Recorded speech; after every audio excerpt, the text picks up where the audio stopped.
My husband fell in love with a rice cooker. If this person places their emotional attachment onto an object, even more so than on real people, he slept with it every night and named it Loretta. Fetishism, Mom said immediately. It's often a substitute behavior following some kind of trauma. But Serafina, the important thing isn't why he's doing this, it's whether you feel safe, in the end. He killed both me and our daughter just because I used it to cook rice once. Safe. When I opened my eyes, I found myself reborn on the day he proposed to the rice cooker on one knee. I remembered the searing pain in my abdomen from my past life, remembered Lottie's small body lying in a pool of blood. This time, as I watched him gently wipe the pot lid, I uncovered an even more horrifying truth. 5. An electric rice cooker is so much better, so compliant and obedient. Once I divorce that old hag, I'll marry you. My husband Damon's voice drifted from the kitchen, soft as a lover's whisper.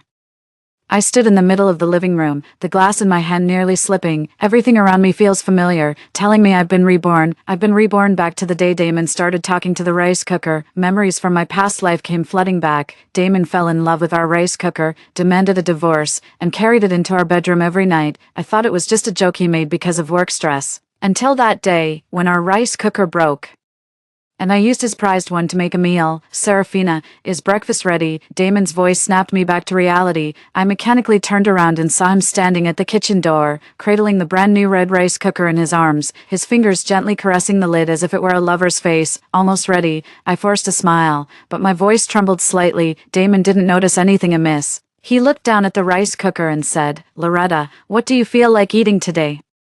"I'll make it for you, Loretta." He used to call the rice cooker that in his past life too. 5. Fighting back a tremble, I quickly fried up some eggs and bacon. My 7-year-old daughter Lottie wandered into the kitchen, rubbing her eyes. "Mom, I dreamed Daddy married a pot," Lottie said innocently. My blood ran cold. On this very day in my past life, Lottie had said the exact same thing, and I had just laughed, ruffled her hair, and said, "Daddy's just kidding. Lottie, hurry and get ready.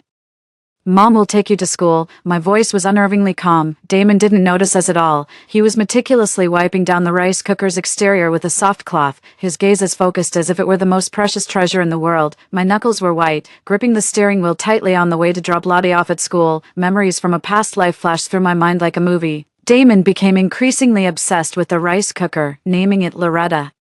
He talked to it daily, cleaned it meticulously, and even bought a silk scarf to tie around its handle. He started to distance himself from Lottie and me. He stopped watching TV with us in the evenings, instead taking his rice cooker into his study and staying there for hours. I just thought it was a weird habit brought on by work stress, until that day I used his rice cooker to make congee. When he found out, his face instantly contorted into a terrifying grimace. "You've defiled Loretta," he shrieked, rushing into the kitchen and grabbing a cleaver. "Mommy, are you crying?" Lottie's voice broke through my thoughts. I wiped my face, only then realizing it was streaked with tears. "It's nothing, sweetie. My eyes are just a little irritated." After safely dropping Lottie off at school, instead of heading straight to the office as usual, I drove to the nearest electronics store. "I need to know the truth. Do you have the kind of camera that can be monitored remotely?" I asked the salesperson, my voice barely above a whisper. 2 hours later, I returned home to find Damon had already left for work. I quickly installed a tiny camera in the corner of his study's bookshelf, pointing directly at his desk. In his past life, he'd date his rice cooker every night. After all that, I collapsed onto the sofa, trembling. 5. The searing pain of a knife piercing my abdomen from my past life still felt like it was burning inside me. I looked at my hands. There was no blood, no wounds. I had truly been reborn. At 6 in the evening, Damon came home earlier than usual. In our previous life, he always claimed to be working late or socializing for business. Only later did I realize he was rushing back to be with his Loretta. "I'm home." He walked straight to the kitchen, carefully taking the rice cooker out of the cabinet. "Loretta, did you miss me?" I pretended to organize Lottie's school bag, secretly watching him. Damon, in his early 30s, was still handsome and well-groomed in his suit, but the expression on his face at that moment sent shivers down my spine. It was an almost fanatical kind of love. "Serafina,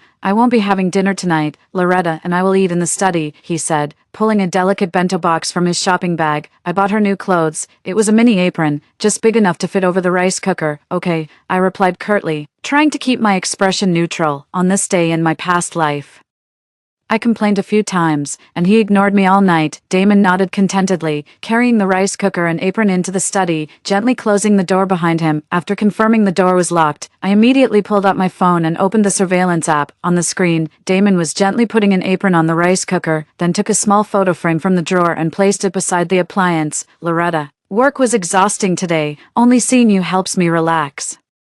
He spoke to the rice cooker in a sickeningly sweet tone. That hag doesn't understand me at all, only you get me. I felt a sharp cramp in my stomach. It was the same in his past life. Day after day, he poured his heart out to an inanimate appliance until he completely lost his mind. 5. Damon opened the bento box to reveal exquisite sushi. I got you your favorite salmon. He picked up a piece with his chopsticks and held it in front of the rice cooker's steam vent. Come on, open wide. On the monitor, he patiently fed the entire sushi platter to the rice cooker, occasionally wiping its non-existent mouth with a napkin. Then he pulled out a small notebook and started writing something. I zoomed in on the screen and saw love letters to Loretta written on the cover of the notebook. Today marks the 30th day since we met. Damon gazed affectionately at the rice cooker and declared, I've made up my mind. I'm divorcing Serafina next month. She's never been worthy of me. Only you are my destined true love. My fingernails dug deep into my palms. On this very day in my past life, he'd said something similar, and I dismissed it as midlife crisis ramblings. Damon continued his date, retrieving a small box from deep within the bookshelf. When he opened the box, my breath almost caught. Inside was a diamond ring. Loretta, will you marry me? He slipped the ring onto the rice cooker's power cord. I knew you'd say yes. We'll have lots of children, so many. At that very moment, the surveillance footage captured a clear image of that small photo frame. I zoomed in again and finally made out the person in the photo.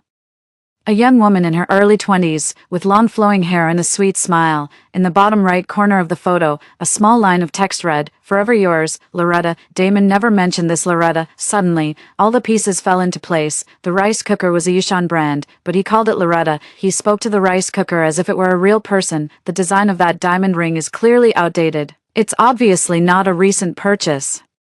Damon isn't in love with the rice cooker, he's using it as a substitute for someone named Loretta. 5. Just as I was lost in thought, the sound of the study door handle turning startled me so much I nearly dropped my phone. I quickly closed the surveillance feed and pretended to be tidying up the magazines on the coffee table. Damon emerged, clutching the rice cooker, a strange look of contentment on his face. Loretta's tired. I'm taking her to the bedroom to rest, he said.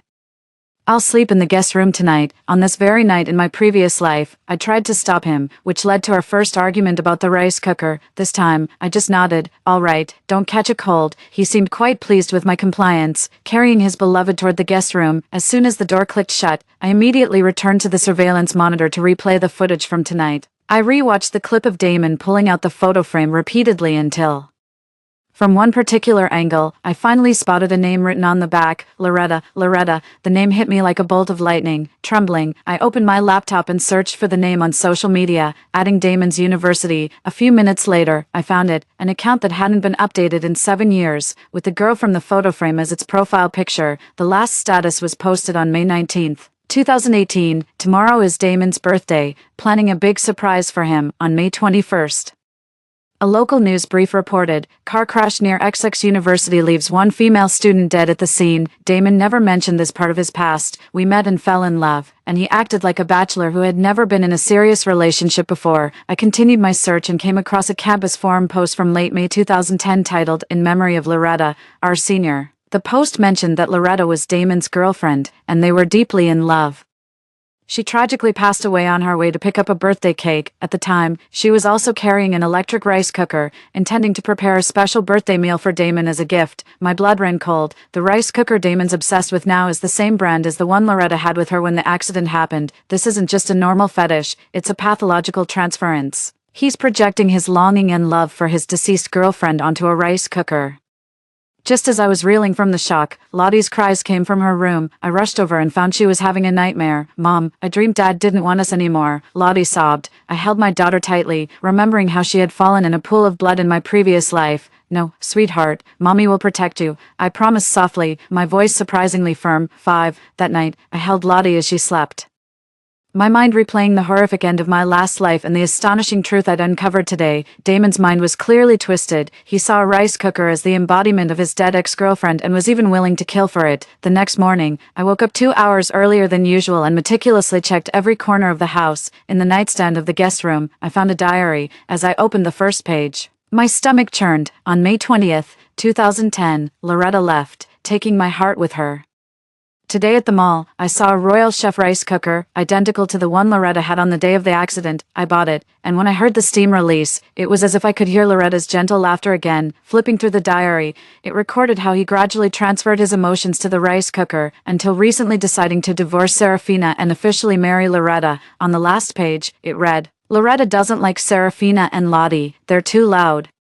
After the divorce, I'll give Loretta a quiet home." My hands trembled uncontrollably. This wasn't a joke, or a quirk, but a dangerous declaration from someone whose mind was completely twisted. I put the diary back exactly where I found it and started making breakfast as if nothing had happened. I'd already composed myself by the time Damon walked into the kitchen, carrying a rice cooker. "It's the weekend, so I'm taking Lottie to stay with my parents for a couple of days," I said calmly. "You can get along with Loretta." Damon's eyes lit up. "Really? That's great." He reacted as if he'd just heard his wife was going on a business trip, thrilled. Before leaving, I took one last look at Damon on the sofa, cradling the rice cooker and whispering sweet nothings to it, completely oblivious to his wife and daughter who were about to depart. This time, I won't wait for history to repeat itself. When I brought Lottie back to my parents' house, Mom was in the yard watering flowers. She put down the kettle in surprise when she saw us arriving with our luggage. "Serafina, what a surprise. Mom, Lottie and I are staying for a couple of days," I cut in, softening my voice. "Damon's been under a lot of work pressure lately and needs some quiet." It was a flimsy excuse, but it would do. Dad came out of the house, took the duffel bag from my hand, and his sharp gaze lingered on my face for a few seconds. But he didn't ask anything. My parents' house is a two-story building with a yard, located in the suburbs. I settled Lottie into the room she used to have as a child, then, using the excuse of needing to organize my clothes, locked myself in the adjacent bedroom. 5. The surveillance app on my phone was still running. In the scene, Damon is sitting in his study, with that red rice cooker in front of him, and photo album is open before him. And he gently traces a finger over the pictures, then starts talking to the rice cooker. I turn up the volume. "Remember, Loretta, this is where we had our first date." He pointed at a photo, his voice eerily gentle. "You looked more beautiful than all the flowers on campus in that white dress." The photo was too far away to make out details, but I could tell it was a corner of a university campus, with a long-haired girl standing under a cherry blossom tree.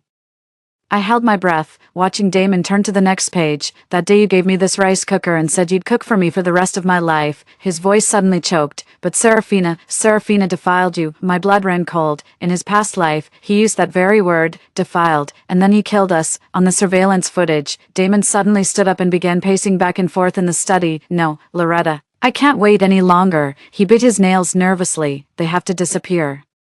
Just like you did." I slammed the monitor shut, my hands trembling so badly I could barely hold my phone. This wasn't speculation or paranoia. Damon himself said they have to disappear. Outside, Lottie's laughter and her dad's playful teasing drifted in, so ordinary, yet so precious. In my previous life, those sounds had been silenced forever. On that rainy night, I took a deep breath, opened my phone's notepad, and started listing everything: lawyer's contact info, Lottie's birth certificate, my bank statements, the property deed, every document and contact I might possibly need. Then I emailed my company's HR, requesting 2 weeks of emergency leave. During dinner, I tried my best to act normal, even chatting with my dad about the tomatoes he'd recently planted. Lottie excitedly talked about school, completely oblivious to my unusual quietness. "How's Damon doing these days?" Mom suddenly asked, handing me a bowl of soup. "We haven't seen him in ages."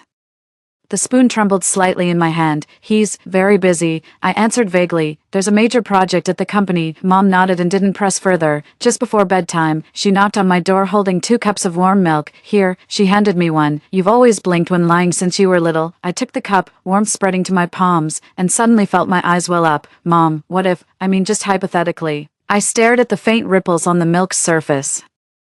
"Someone seems completely normal but is actually dangerous. What should we do?" Mom was silent for a moment, then took my hand. "Serafina, you know what I did before I retired?" She used to be a clerk at the family court. "Dangerous people often show signs, but those closest to them choose to ignore them." She didn't ask who specifically, which gave me the courage to continue. 5. "No," I whispered, "I'm not safe." My mother's eyes instantly sharpened. "What about Lottie?" "Not her either."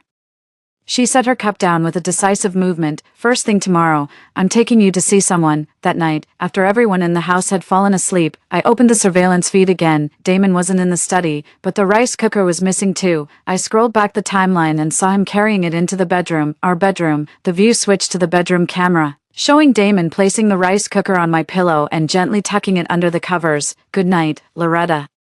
He kissed the pot lid, tomorrow's your birthday. I'll give you a surprise. My stomach clenched. Tomorrow is May 20th, the date on the picture frame in the surveillance footage, the day Loretta had her accident. After Damon turned off the light, I kept staring at the dark screen until I was sure he was asleep. Then I opened my phone's browser and searched for Loretta car accident. A few old news articles popped up, all very brief. College student Loretta, killed in a car accident.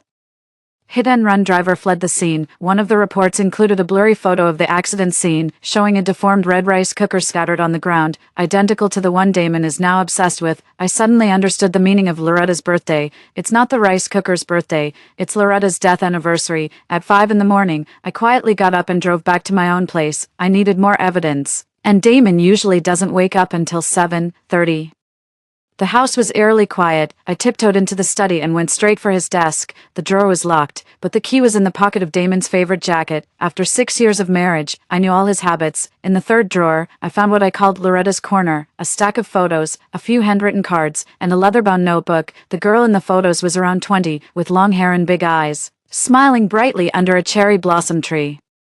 The cards were all addressed to Damon and signed Loretta, but what truly unnerved me was the notebook. I opened to the first page, and in red ink, it read, "A promise to Loretta. I swear I'll avenge you, Loretta, the world that took you. I will destroy it piece by piece." The handwriting was meticulously neat, almost disturbingly so. I quickly flipped through the pages. Most were love poems and memories dedicated to Loretta. Until the last few pages, Serafina used Loretta.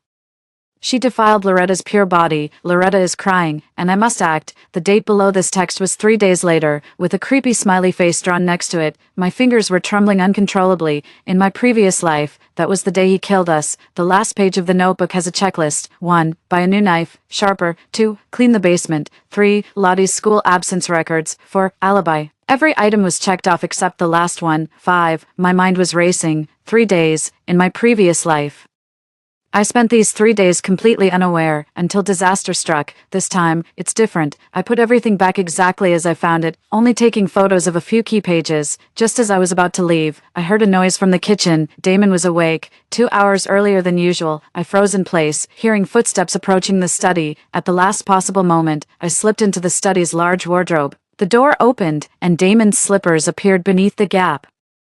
He hummed "Happy Birthday" as he walked toward the desk. "Happy birthday, Loretta," he whispered, then pulled open the drawer. "Today is our most important day." I held my breath, peeking through the closet door. I saw him take out a notebook, write something in it, and then pull a small box from deep within a drawer. When he opened the box, I almost cried out. Inside was a folding knife, its blade glinting menacingly in the morning light. "Soon, no one will bother us anymore," Damon murmured to the rice cooker, his voice as soft as a lover's whisper, "just as clean and neat as when you left." He then left the study, carrying the rice cooker and the box. I didn't dare come out of the closet until I heard the front door close, my legs feeling like jelly. Damon left, and he had a knife. Where is he going? What is he going to do? Fear washed over me like a wave. But my rational mind told me this was not the time to fall apart. I quickly checked the notebook. On the last page, he had written, "Today, final preparations. Tomorrow, Lottie. The day after, Serafina. On Loretta's Memorial Day, we'll be together forever." The handwriting was neat, without a single tremor, as if he were writing a shopping list. I collapsed into the chair, the agonizing pain from what felt like a past life seemingly returning. It wasn't a crime of passion after all, but a meticulously planned murder. Before leaving, I checked the kitchen. The chef's knife was missing from the knife block. Damon had taken it and replaced it with a sharper new knife. There were a few extra bottles of cleaner and a large roll of black trash bags in the refrigerator. In my past life, I turned a blind eye to all of this. When I returned to my parents' house, Mom was already ready to take me to see that person, a divorce lawyer she had met before at the courthouse. "Valerie has handled many unusual divorce cases," Mom said meaningfully, "including those where one party was violent. Valerie's office was as clean and efficient as she was." 5. After listening to my story, she got straight to the point. "Miss Serafina, what you need isn't a divorce agreement, but a restraining order." She pushed a form across the table. "Based on the behaviors you've described, the judge will approve it. But first, you'll need evidence." I took out my phone and showed her the surveillance footage and photos from my notebook. Attorney Valerie's expression grew serious. "This goes beyond the scope of a typical marital dispute." She put down her phone. "Miss Serafina, your husband clearly has serious psychological issues and has become a threat." I advise you to take the following steps immediately. Her list was almost identical to my memo, but with a few additions: file a police report, change all passwords, and apply for emergency custody. Most importantly, Attorney Valerie said, looking directly into my eyes, do not meet him alone, and do not let him suspect your plans. People like him, once they feel they're losing control, can act extremely. Leaving the law firm, Mom squeezed my hand tightly. Serafina, you and Lottie are staying with us. Don't go anywhere else. I nodded, but deep down I knew it wasn't enough. Damon knows this place. He'll come looking for us sooner or later. We need to vanish completely, at least until he's under control. That afternoon, while Lottie and Dad were playing in the yard, I set the plan in motion. First, I contacted the bank to transfer my savings to my mom's account. Then, I logged into the cloud to back up all our family photos and important documents. Finally, I emailed Lottie's teacher to say she'd be absent for a week, but I didn't give a specific reason. Every step felt like a life or death chess game, and I had to play it more carefully than I ever had before. In the evening, I checked the surveillance footage again. Damon was already home, in his study, talking to a rice cooker with that notebook spread open in front of him. Everything's ready, Loretta. He stroked the lid of the pot. Tomorrow, I'll pick up Lottie first. Tell her what happened to her mom. Once she calms down, I couldn't listen anymore. I muted the sound, leaving only the visuals. Damon took a pill bottle from the drawer, shook out a few pills, and swallowed them. Then he continued writing something, occasionally smiling at the rice cooker. This quiet madness is more terrifying than a roar. How could I have missed these signs in my past life? Perhaps it was because I was too familiar, too trusting, or simply unwilling to face the truth of my failing marriage. After dinner, I tucked Lottie into bed and read her an extra story. Looking at her peaceful sleeping face, I made up my mind. Tomorrow morning, we're leaving the city. At 3 a.m., I quietly got up to pack the essentials: documents, cash, a change of clothes, Lottie's favorite doll, everything we could take without arousing suspicion. Mom heard the movement and appeared at the doorway. No, she whispered. I nodded. He's planning to go after Lottie tomorrow. Mom's face went white instantly, but she didn't ask any more questions. I'll go get your dad to prepare the car. 5. We moved with the precision of a military operation. Dad checked the car, Mom dressed Lottie without waking her, and I destroyed all notes and records that could leave a trail. At 5 o'clock sharp, we were ready. Lottie was carried to the car, half asleep, clutching her teddy bear tightly. Mommy, where are we going? She asked, rubbing her eyes. On a trip, sweetie, I said, buckling my seatbelt. A surprise trip. Dad was driving, Mom was in the passenger seat, and Lottie and I were in the back. The first rays of sunlight were just breaking through the clouds as the car merged onto the highway. I checked my phone's surveillance feed one last time. Damon was already awake, furiously searching for something in every room. Without a doubt, he realized we were missing Serafina. He screamed into the empty house on the surveillance footage. Where did you hide Loretta? Then he spotted the envelope I'd left on the coffee table. Inside was just one sheet, a photo I'd taken of his murder plan notebook. Damon's face was distorted on the surveillance footage. He frantically overturned the coffee table, smashed a vase, and finally knelt on the floor, wailing at a rice cooker. They got away, Loretta. But I'll find them, I swear. I turned off the monitor, took out the SIM card, snapped it in half, and threw it out the window. The scenery outside the car window gradually changed from city skyscrapers to open fields. Lottie was asleep in the back seat, her small face resting against the car seat, tiny shadows from her eyelashes cast in the morning light. I clutched my phone, knuckles white. Where are we going? Dad asked, his voice low, looking at me through the rearview mirror. Town. I unfolded the map app to the marked location. It's 200 kilometers from here. There's a family guest house. I found this place last night after staying up late. It was remote but not desolate, had basic medical facilities, and most importantly, allowed cash payments without ID registration. Mom nodded silently from the side, her rough fingers gently stroking Lottie's forehead, as if protecting a precious treasure. My phone vibrated. It was a message from Valerie, the lawyer. Emergency protection order filed. Contacting the police now. Stay in touch and stay safe. I hesitated, then replied, can't use this number right now. I'll contact you within 24 hours. Then I turned it off and removed the battery. In his past life, Damon used to boast about his ability to track clients' locations through mobile signals. As a cybersecurity engineer, this kind of technology was a piece of cake for him. 5. Town was more tranquil than I had imagined. The guest house was a 3-story building, run by a retired teacher couple. I hastily fabricated a story. Domestic violence urgently needed a safe haven. The old lady's gaze softened immediately, and she led us to see the 2 most secluded rooms in the backyard. A mother with a child also stayed here the year before last, she said as she handed me the keys. She stayed for 3 months until that beast was caught. That sentence gave me an inexplicable sense of comfort. After settling Lottie in, my parents and I held a small meeting in the simple kitchen in the front yard. We need to come up with a plan, I said, spreading out the notebook I bought in town. First and foremost, we absolutely cannot let Damon find this place. Dad frowned, but he has so many resources. That's why we have to cut all ties. I drew a line on the paper. New phones, new numbers, only one-way contact with attorney Valerie. Second, Lottie needs to transfer schools, or at least take a temporary leave, Mom added. Healthcare is another issue. Lottie is due for her vaccinations next month. A sharp pang went through me as I wrote down the word medical. In her previous life, Lottie's story ended forever with her 7-year-old vaccination record. Evidence is key, I emphasized, circling the word. We need to prove Damon had intent to kill. Not just strange behavior. For the next 3 days, we lived like spies. Dad changed his route daily, sourcing supplies from different towns, while Mom took care of Lottie, teaching her to read and draw. Meanwhile, I kept in touch with Valerie, my lawyer, using public computers at the town's internet cafe, logging in with a different account each time. On the 4th morning, Valerie finally sent good news: protection order approved, police notified, applying for emergency custody and divorce. Any new evidence? Biting my lip, I typed back, yes. His handwritten murder plan, photos attached. As soon as I send it, I'll clear the records and shut down immediately. A fine drizzle was falling on Qingshan town as I left the internet cafe. I pulled my jacket tighter, suddenly catching a whiff of danger in the damp air, just like the day my rice cooker broke in my last life, and Damon was standing in the kitchen doorway, back at the guest house. Lottie was learning to fold paper boats with the old woman, seeing me.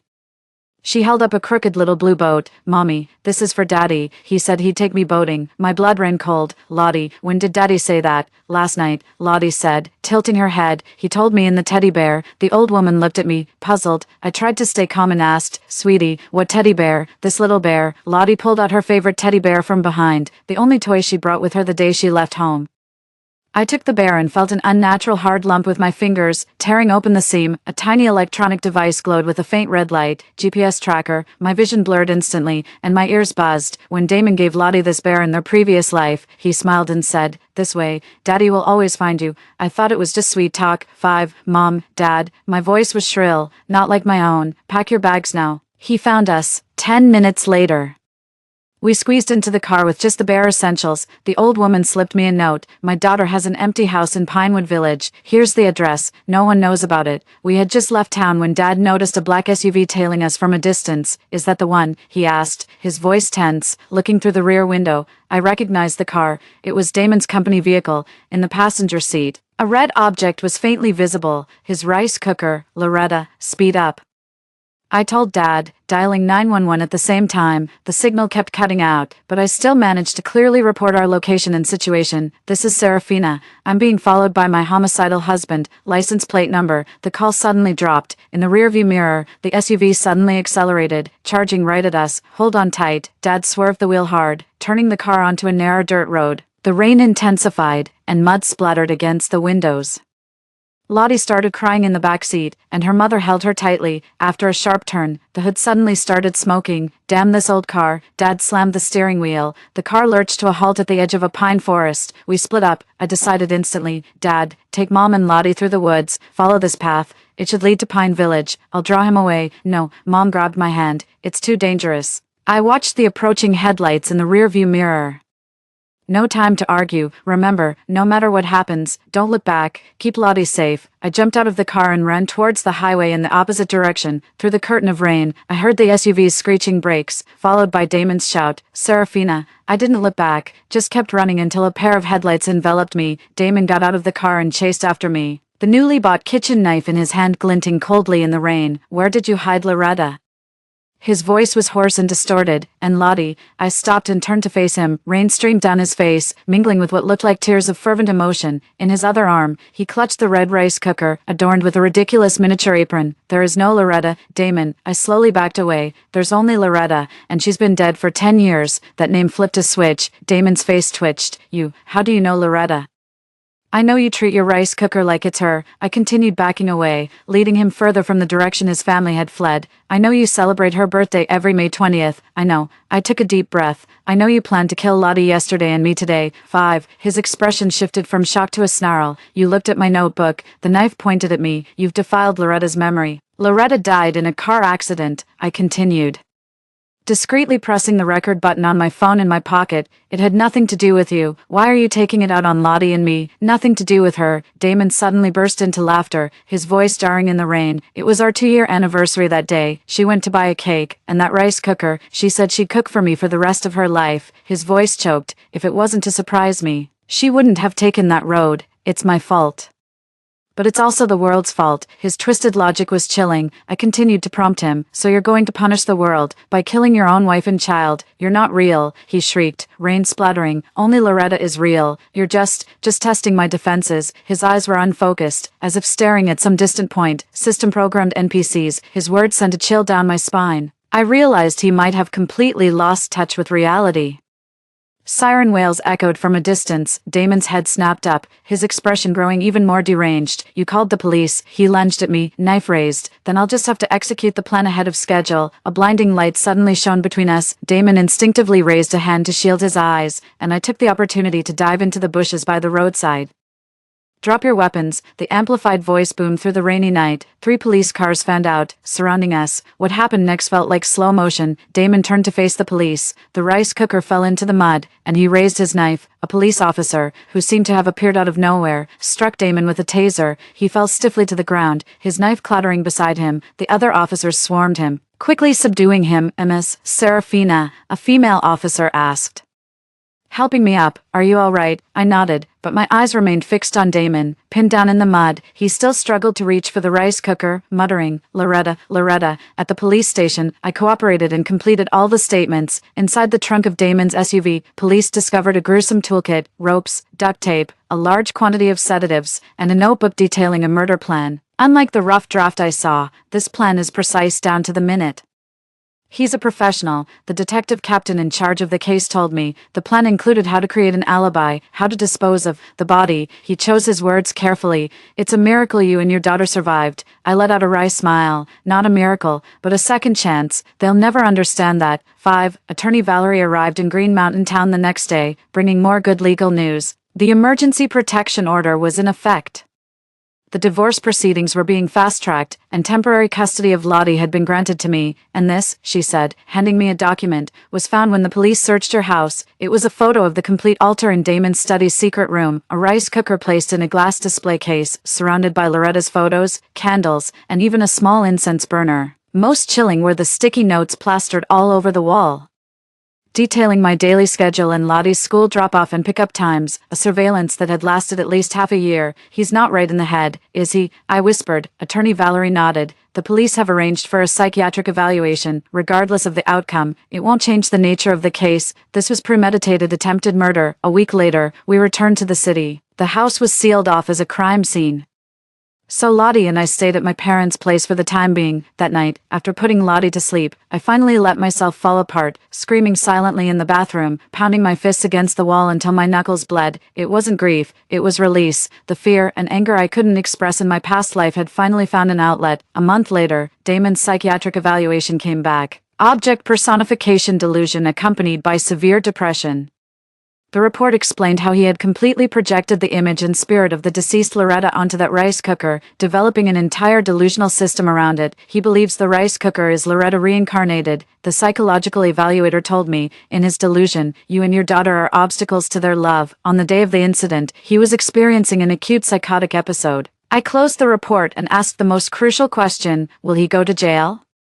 Of course, mental illness doesn't equate to acquittal, it merely affects the place of incarceration and the treatment plan. The evaluator adjusted her glasses. Given his complete capacity for planning and ability to conceal his actions, the court will determine that he knew what he was doing at the time of the crime. The sun was shining brightly the day I walked out of court. My lawyer, Valerie, confirmed the final details with me. The divorce was final, and I had full custody and the vast majority of our shared assets. There's one more thing. She hesitated. Damon asked to see you one last time. You can refuse. Of course, I thought about it for a long time before finally nodding, not out of pity, but to put a definitive end to his own rebirth. 5. In the visiting room, Damon wore an orange prison uniform, a healing gunshot wound visible beneath the bandage on his right shoulder. His eyes were much clearer, but when he saw me, his first words were still, is Loretta all right? The rice cooker has been seized as evidence, I said calmly. He lowered his head. I know, I know that wasn't the real Loretta. The words seemed to drain all his courage. The doctor showed me the pictures. The real Loretta is already dead.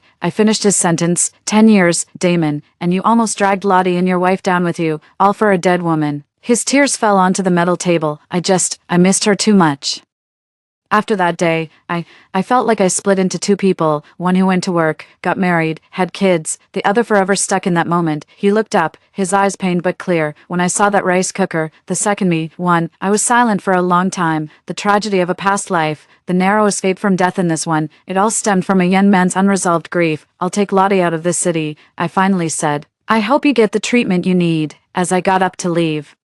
Damon called out to me, Serafina, that day in the rain, you said you knew my plan, but those details, I never wrote them in my notebook. How did you know? I stood at the doorway, my back to him. I had a dream, I whispered, a very long and terrifying dream. As I walked out of the courthouse, Lottie was in her grandma's arms, eating ice cream. Seeing me, she held up her little chocolate-smeared hand and asked, Mommy, are we going home? I bent down and picked her up, this little life I couldn't protect in my past life, now warm and real in my arms. Let's go home, baby, I whispered, kissing her forehead, to our new home. The sun shone down on us, casting no shadows. The end. Story 2. In my past life, a noble golden phoenix, bore the dragon prince only an inferior half-blooded WIRM, yet my low-born sister, a mere gray phoenix, gave birth to the mightiest obsidian dragon for the second prince. The crown prince became the laughingstock of the court, blaming me for his disgrace until hatred drove him mad. He beheaded our son, butchered my body, and cast our remains into the plague pits. When I opened my eyes again and saw the crown prince choosing my sister without hesitation this time, I knew he had been reborn too. Little did he know, I possessed the legendary 5-colored golden phoenix physique capable of birthing divine dragons. That half-breed spawn of dragon and serpent is the real reason counterfeit dragons are born. Since ancient times, the phoenix bloodline has been noble, producing offspring of remarkable intelligence and grace. Born to rule, they often carve out legendary empires. Thus, our women are typically betrothed to the dominant dragon clans upon coming of age, all to prevent us from bearing children for other races and undermining draconic supremacy. Today marks the selection ceremony when dragon lords choose brides from our adult women. I've just arrived at the ancestral hall. The dragon prince in dark robes at the center was already scanning our ranks with eager eyes. Has Jessa arrived? Come to my side at once. The moment those words fell, dozens of eyes simultaneously turned toward my younger sister behind me. Even she never imagined someone of her lowly lineage could catch the crown prince's favor.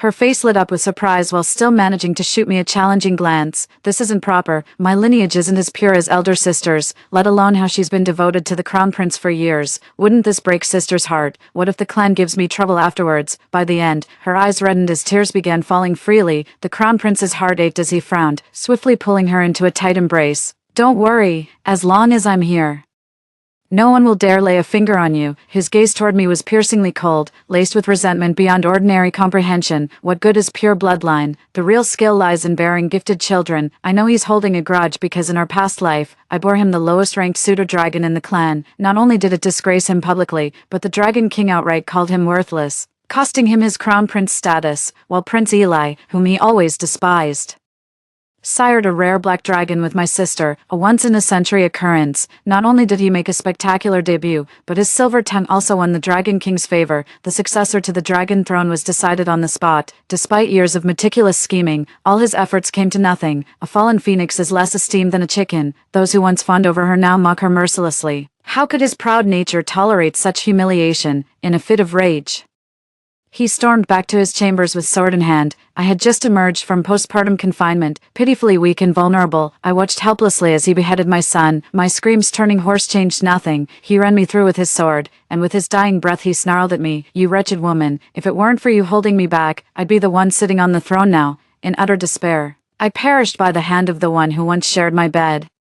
Perhaps even the heavens took pity, for they granted me a chance to start anew. I didn't argue, just lowered my eyes and nodded meekly. It's such an honor for my sister to catch the crown prince's eye. I'm truly happy for you, having been reborn. I wanted nothing to do with either of them. Seeing the tension, an elder quickly stepped forward with a conciliatory smile. Since the crown prince chose Jessa, does Clove have someone special in mind? It was just an offhand remark, after all. Everyone knew my heart belonged to the prince. How could I possibly fancy anyone else? Yet to everyone's surprise, I pointed straight at the second Prince Eli standing at the end of the line. I want him. The room fell dead silent. Even the usually confident Damien paled, scowling at me with knitted brows. Though Eli was also a prince, his low-born mother set him apart. Rumor has it he was born from a nameless she-dragon the Dragon King casually favored in a drunken stupor. His mother died in childbirth, leaving him an outcast among the Dragonkin. Prince Damien and his cronies often bullied him, unlike my own noble standing, choosing him. That's downright delusional. The whispers around me grew louder. Had I lost my senses over the crown prince's betrothal to my sister? Was I giving up on myself? The murmurs from the crowd grew increasingly improper, yet I turned a deaf ear to them all. With resolve, I walked up to Eli and took his hand. Would you be with me? The man's gloomy expression melted away like June snow, though a trace of wariness still lingered in his eyes, yet he turned to me with a smile. Why waste your time on someone as untalented as me? You clearly have better options. If this is just to spite the crown prince, there's no need. I covered his mouth with my hand, leaving only those unfairly beautiful eyes blinking at me. I chuckled softly, leaning close to his ear. Who cares about those two? Choosing you was my own willing decision. How improper. Before we could even whisper sweet nothings to each other, Damien suddenly flung his arms and shouted. Startled, I stumbled and fell straight into Eli's arms. His body stiffened, yet he instinctively held me tighter. Careful. The two found themselves in an unexpectedly intimate embrace. Damien flushed crimson with anger, though he held no affection for me, yet in our past life we'd been wed for years. Now seeing me in another's arms. A bizarre sense of being cuckolded twisted his voice. How disgraceful, carrying on with a man in public before even getting married. Is this the so-called Phoenix clan's family values? Frankly unimpressive, I frowned, just about to retort, but Eli stepped in front of me. The Phoenix clan is known for its simple, honest customs. Their women are particularly bold and righteous, traits even His Majesty personally praised. Brother. Are you implying some grievance against His Majesty with those words? Damien's face twisted in disgust when they invoked the Dragon King's authority against him. He shot a venomous glare and snorted in contempt. Of course not, but Eli showed no intention of letting him off. Continuing the taunt, Clove is my betrothed wife. Whatever we do is perfectly natural. If the Crown Prince sees filth everywhere, perhaps it's his vision that's tainted. Right now I just wanted to give him a standing ovation. In my past life, I had little interaction with this reclusive second prince. I thought he was just a weakling, but who knew he could be so sharp-tongued? He left Damien speechless, who stormed off in a huff with Jessa. I knew all too well what a petty and vindictive man he was. Eli humiliated me in front of so many people today. He won't get away with this. She tugged at his sleeve with concern. You stood up to him like that today. He'll probably come after you later. I'm sorry for dragging you into this. I was about to lower my head when a pair of hands firmly grasped me. I'm the one who should apologize. Had I been of higher status, you wouldn't have suffered such humiliation today. It was the first time I'd ever heard anyone say such words to me, too. In the past, Damien would constantly complain about my lack of noble lineage. For a moment I was at a loss for words. Disarmed by his comforting gaze, suddenly it dawned on me, being with him wasn't such a bad thing after all. On the day of the Crown Prince's wedding, I arrived at the venue bright and early. Watching my sister strut toward me in her bridal gown, I curtsied as protocol demanded, yet she deliberately kept me waiting, leisurely sipping the tea her maid handed her. My knees ached as I remained half-crouched, sweat beading on my forehead while my body began swaying. One more moment of this torture and I'd collapse to the floor. She feigned surprise, covering her mouth as she gestured for me to rise. Oh dear sister, how forgetful of me. You should have told me you were coming sooner. You won't hold it against me, will you? Taking the crown princess position you've always dreamed of. Her words dripped with false apology, her face betraying not a shred of remorse. Honestly, she and Damien are a match made in hell. Two-faced snakes perfect for each other. My expression remained unchanged. You're my own sister, and today's your wedding. Of course I'm genuinely happy for you, but dear, your hairpin seems a bit crooked today. It doesn't do justice to your beauty. I clicked my tongue in faint regret, covering my mouth with a dramatic sigh. Sure enough, panic flashed across her face as she ordered her maid to fetch a mirror. One wing of her hairpin had somehow gone askew without her noticing. For dragonkind.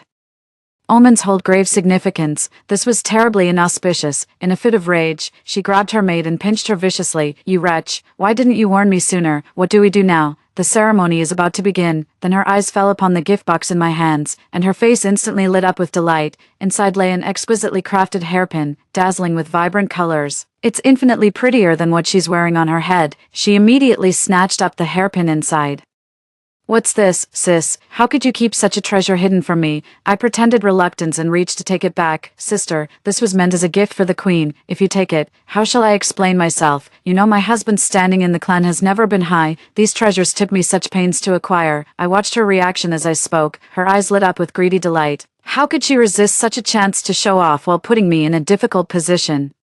Without another word, she pinned the hairpin in place. Sister, I'm the queen's own daughter-in-law. It's just a hairpin. Do you really think she'd begrudge me that? I feigned a sigh, but she cut me off mid-sentence and draped the bridal veil over her head. With her maid's support, she stormed back to the wedding ceremony, throwing a final warning at me. I call you sister out of courtesy. Know your place. I'm the crown princess now. Taking your things is an honor. Don't you dare dream above your station. Watching her swagger away, I could see Damien busy making toasts in the distance. A smile finally escaped me. Eli had appeared beside me unnoticed, his post-marriage tied-back hair making him look even more dashing. I couldn't tear my eyes away. How embarrassing, considering we'd already been intimate as husband and wife. My face was burning hot as he asked me with a smile, "What are you up to?" I shook my head, gazing at the two figures in the distance. Then I placed my hand in his palm. How about I give you a special gift, a wedding present unlike any other? The wedding ceremony officially began only after the Dragon King and Queen took their seats. Damien and I naturally weren't entitled to seats, so we found a spot with a good view where we wouldn't be disturbed. Newlyweds are so lovey-dovey, they can't bear to be apart for even a moment. This is the first time in both my lifetimes I've experienced such sweetness. Before us, Jessa and the Crown Prince have completed their wedding rites and served tea to their parents. Only one final step remains. The bride must unveil herself to present the new Crown Princess to the assembly, perhaps the future Dragon Queen. Was Damien already fantasizing about his coronation? He couldn't wait to lift her bridal veil, but the moment the veil fell, revealing Jessa's blushing face, the entire hall held its breath. The Dragon Queen herself rose from her throne in fury. Unaware of the truth, Jessa still believed everyone was stunned by her beauty. She glanced shyly at Damien. "Why are you silent, my lord?" But it wasn't the dumbstruck Damien who spoke first. It was the Dragon Queen. "How dare you, while I still draw breath, you flaunt the phoenix hairpin reserved solely for my station." Jessa felt the blood freeze in her veins at these words. The Dragon King's expression darkened further, though his wrath was directed at Damien, so eager to claim my throne.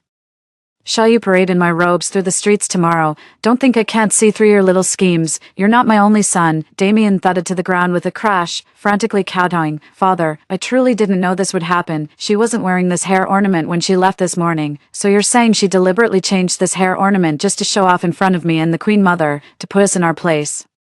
The Dragon King grew angrier with each word, slamming the table with earth-shaking force. Beads of sweat rolled down Damien's forehead as he immediately turned to Jessa, demanding an explanation. Jessa, who had never witnessed such a scene before, collapsed weakly to the ground as her legs gave way. Then suddenly remembering something, she whirled around and pointed straight at me. "It's her. She's the one who flaunted the Queen Mother's hairpiece right before my eyes. That's why I took it."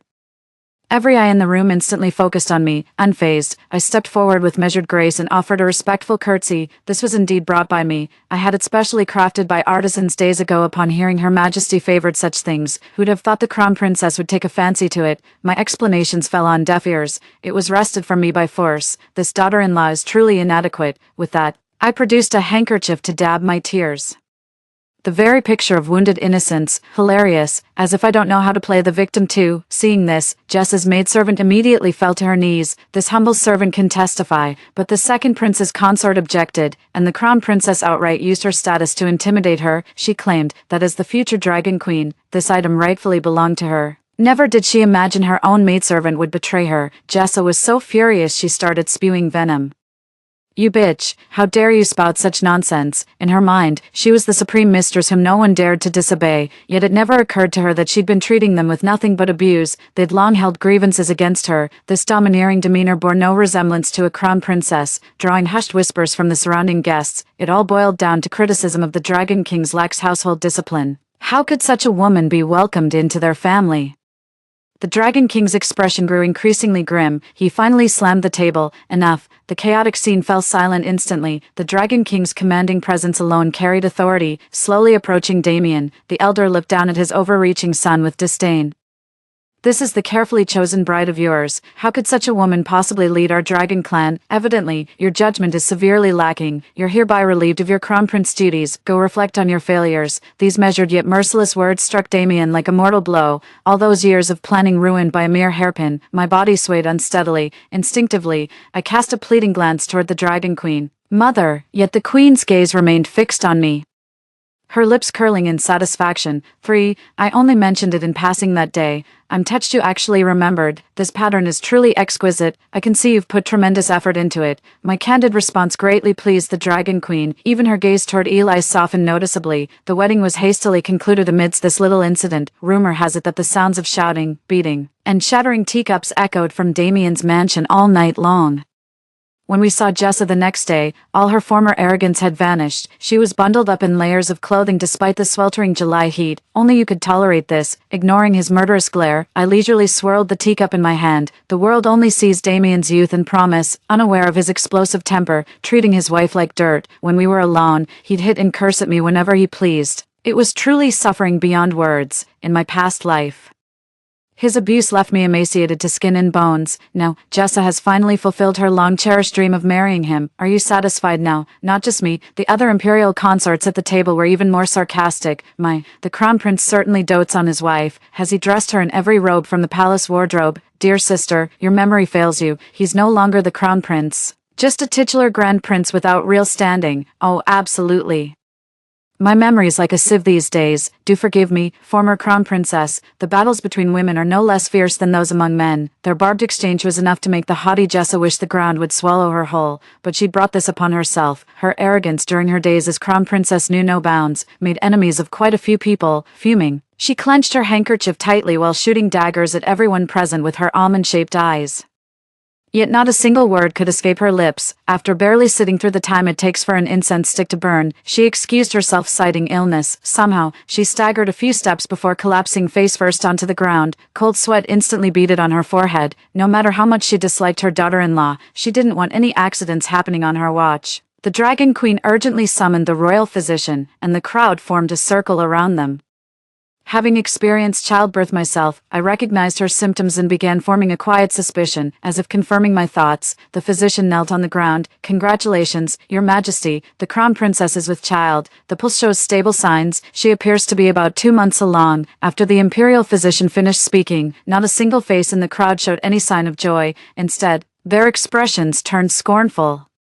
The couple had only been engaged and married for a month, yet she was already 2 months pregnant. Clearly, they'd been intimate before the wedding. Jessa didn't overthink it, simply overjoyed at her pregnancy. Her hands kept caressing her belly, yet her face showed none of a mother's joy, only greed. Their crumbling relationship was barely patched up by the child's arrival. They were inseparable, seen together everywhere like a pair of lovebirds. To Damien, the child in her womb was his golden ticket to the Dragon King's throne. The way he gazed at Jessa's belly carried none of a father's tenderness. His covetous stare practically drooled over her pregnancy as if beholding a mountain of gold. That day, I'd just returned from the garden with my girlfriends when we literally bumped into Jessa and Damien. Jessa visibly pregnant. I tried to slip away unnoticed, but Jessa spotted me instantly. Sis, what are you doing here? It's been ages.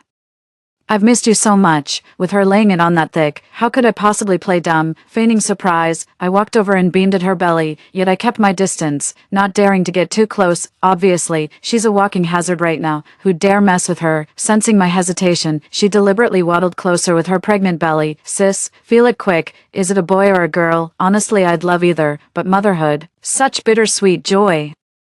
Then she theatrically covered her mouth in mock surprise, offering repeated apologies. Oh dear, why did I bring this up? Sister, it must be painful for you to still be childless. Don't fret too much. Sister, everyone knows the second prince is frail. With enough nourishment, he might still sire an earth dragon. Earth dragons are the lowliest among dragonkind. For commoners to bear one is one thing, but if I were to birth one, it'd become a laughingstock across all realms. Damien sneered from the sidelines. A mud dragon would be tolerable, but to spawn a counterfeit dragon, that'd be too shameful to live with. When he mentioned our child from the past life, the mask finally cracked on my face. Her gaze burned with fury when she looked at him. No matter what, that was his own flesh and blood. I carried this child for 10 arduous months. Though their talents may be modest, yet that chubby, rosy-cheeked darling was mercilessly slain by his hand, even in his dying moments. He looked at me with tearful eyes, begging me to save him. How dare he bring that up? The memory of my child dying in my arms was too much to bear. I stood up and glared at him. Whatever is born will be my treasure. Only beasts would commit filicide, even if it's truly born defective. I'm fully capable of protecting it myself. Spare me your concern. This time I came prepared. Though Eli isn't some ambiguous half-blood like Damien. But dragonkin we remain, even an earthworm hatchling would still be our child. I'll never let anything happen to my child. Consumed by rage, I moved closer to the pair. A flash of malice crossed Jess's eyes before she suddenly reached out to grab me. The lotus pond lay just behind us. I know exactly what she's up to. Never thought Damien would actually condone this. This person hasn't changed one bit. He'll exploit anything that serves his purpose, whether it's your own child or your pregnant wife. We were getting dangerously close to the lotus pond, on the verge of falling in. A sudden powerful force yanked me backward into an embrace. Splash! Jessa fell into the water alone, flailing desperately. Help! Help! I'm truly baffled by what kind of moral bankruptcy would make people ignore someone drowning, for they all pretended to be preoccupied with other matters. It wasn't until Damien jumped down that the completely exhausted Jessa was finally pulled up. Meanwhile, Eli held me tightly in his arms, whispering reassurances. Are you hurt? What happened? Did she harm you? For days after our wedding, he maintained that same detached expression. He treated me exceptionally well, yet I always felt uneasy inside. I sensed he was only with me because I made a suitable wife, not out of genuine affection. This was the first time I'd ever seen him lose control. His eyes burned crimson, radiating an inescapable aura of violence. I have no doubt that if he found even a scratch on me, he'd charge at those two without hesitation. I'd barely managed to calm him down when Damien stormed over to confront me. Jess has been nothing but genuine with you, yet you keep giving her hell. Do you think I'm dead or something? How dare you push her into the pool when she's pregnant? What evil are you plotting? I was itching to go out there and tear him apart. But before I could say anything, the girl walking beside me stepped forward. Do you take us for fools? Clove was standing perfectly fine here. It was her who dragged her into the water. Are you two rabid dogs, biting everyone in sight? Damien's face darkened at those words. He wanted to reprimand them, but realized he no longer had the standing to do so. Left standing there awkwardly, his gaze turned into daggers hurled at me. Eli behind me was barely containing his towering rage. To him, I meant everything, if I hadn't desperately held him back. Damien would have been knocked out cold by now. Just as we were locked in a staring standoff, the Dragon Queen and King arrived in haste. She wrinkled her nose in disgust at the sight of Jessa's disheveled appearance. What on earth happened here? Thinking her protector had arrived, Jessa rushed forward with eager excitement. Your Majesty, I was simply enjoying myself here when my sister tried to push me into the water. I'm terrified. Mother, you must stand up for me. The over-the-top acting left everyone speechless. I twitched the corner of my mouth. Why would I harm you? Do you realize this is a capital offense, committed in full public view? Do I look tired of living? My arguments were rock solid, while hers were full of holes. After much deliberation, she could only stammer while clutching her belly. This is just your jealousy talking. You're barren, so you'd sabotage my pregnancy, sister. What have I ever done to deserve this? All I want is to deliver this child safely. Is that so wrong? Her gaze lingered on my flat abdomen. Seeing how far this conversation had gone, there was no point in keeping up the pretense. I bowed respectfully to the Dragon King and Queen. Your child is actually 3 months pregnant. I remained silent earlier, fearing the pregnancy might be unstable, but now that my sister has spoken thus, I've nothing left to conceal. The Dragon Queen's eyes lit up with excitement when she heard I was pregnant. Such wonderful news. Why didn't you tell me sooner? You silly girl. Eli shouldn't be dragging you around in this scorching heat. What if you get heat stroke? She couldn't stop beaming as she spoke, while the two people behind her stood utterly dumbfounded. Before leaving, the Dragon Queen cast an icy glare at the pair, since venturing out seems so perilous. You shall remain confined to your chambers from this day forth. No one leaves without my express permission. My belly grew more pronounced with each passing day. With the crown prince position vacant, the dragon clans are locked in fierce disputes over the succession. The aging Dragon King must make this crucial decision without further delay, though Eli enjoys overwhelming support within the clan, given his undeniable competence. The clan could never hope to find another of such exceptional caliber, but he was shackled by his status, the low-born son of a servant. He wasn't fit for great responsibilities. Though Damien was mediocre in ability, his noble lineage stood firm, and the imperial consort was with child. Perhaps she'd bear a royal heir worthy of the dragon's blood. The two groups were locked in a heated dispute. Yet Eli remained completely unfazed, even as our home became the busiest place in town. He still found time to feed me grapes and push me on the swing. I was actually starting to feel embarrassed. Eli, am I holding you back too much? If I could bear you a black dragon, no one would ever question your lineage again. It was just an offhand remark, but to my surprise, he set down the prenatal medicine with solemn gravity. Clove, any child of ours, no matter their gifts, will be my most treasured possession. You are my family, not weapons for my pursuit of the throne. His gaze was resolute and earnest, with the faintest glimmer of tears. It made the jest on the tip of my tongue die unspoken. Some would kill without hesitation when burdened by children. Some say I'm his one and only wife. Eli, I knew I was right about you. Just as we stood there in silent exchange, Lady Wang's maid suddenly rushed in. Emergency, the crown princess has gone into premature labor. Her life hangs by a thread. The baby still hasn't arrived, and today the skies are filled with magpies. This is an omen of a divine beast's arrival. Could she be? Before she could finish, Jess's personal maid entered the room. Gone was the timid demeanor from days prior. She seemed completely transformed. Even her voice carried newfound strength. Our royal consort insists on having her elder sister by her side during childbirth for comfort. You must come with me. This was never about Jessa wanting my company. She's clearly waiting to humiliate me the moment that child is born. But what could possibly matter more than the dragon lineage's heir? When I arrived outside her chambers, both the Dragon King and Queen were already present. Damien paced excitedly outside the shop. Perfect. This litter came through at just the right moment. Let's see you try to compete with me now. I understood how much this litter meant to him. Jess's screams still echoed in the room as the waiting crowd grew restless. A newborn's cry pierced through the air. Damien barged past the midwife in frantic haste. Jessa, what is it? What did we get? Is it a black dragon? The midwife trembled as she clutched a small bundle. Collapsing to her knees, the royal consort has given birth to a snake. Those few words sent shockwaves through everyone present. Damien cast aside all decorum, shoving her aside to seize the child. Such fair and delicate features, yet with a long serpent's tail trailing behind. A genuine serpent folk through and through.